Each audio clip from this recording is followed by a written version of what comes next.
Lalo pang ganadong magtrabaho si Precious bilang Ay, ni Precious. kawayan matapos itong matanggap ang Christmas bonus kahapon na 20,000 pesos. Bagamat casual employee siya, hindi tinatay sa kung magkano ang sinasahod niya buwan-buwan. Magpay-pay nga po, gano'n.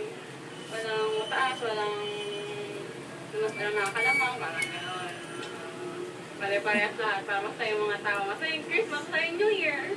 Masayang-masaya din si TV Treasurer Carlito Andres na 28 taong nang nagtatrabaho sa City Hall.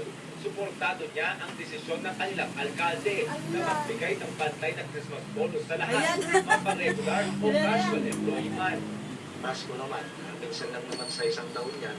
Nag-unawa naman ito eh, nakaintindi naman ito eh. Ayon kay City Administrator Jose Abad, ang pamimigay ng pantay-pantay na 20,000 pisong bonus sa lahat ng empleyado ay sinimula ng namayapang si Mayor Benjamin D. Alinsunod dito ang resolusyon na aprobado ng Sangguniang Panglungsod. Para mabigyan naman sila ng konting tulong dahil sa medyo hindi nga sabi si magandang takbo ng ating ekonomiya.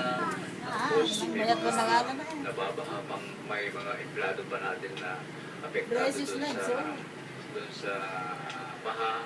Kaya taon-taon po ito na ginagawa ng ating mga dating mayor. Ayon kay Mayor Bernard D., ipinagpapatuloy lang niya ang magandang hangarin ng kanyang ama. Ito'y across the board na patas-patas natin mamimigay sa lahat ng city employees. Mas effective kasi dito dahil mas marami yung mas makakatanggap at mas marami makakabenepisyo. Yun din ang aking kabilin-bilinan niya sa akin. Every time na meron ka desisyon, dapat doon ka sa mas nakakarami ang makikinabang.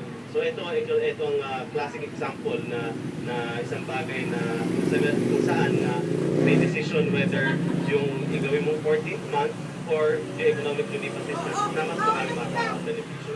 Umabot ng halos 17 bilyong piso ang ibinahaging Christmas bonus sa mga empleyado ng LGU Kawayan mula sa kanilang savings o ipon. John Ford Bonifacio, Patrol ng Pilipino.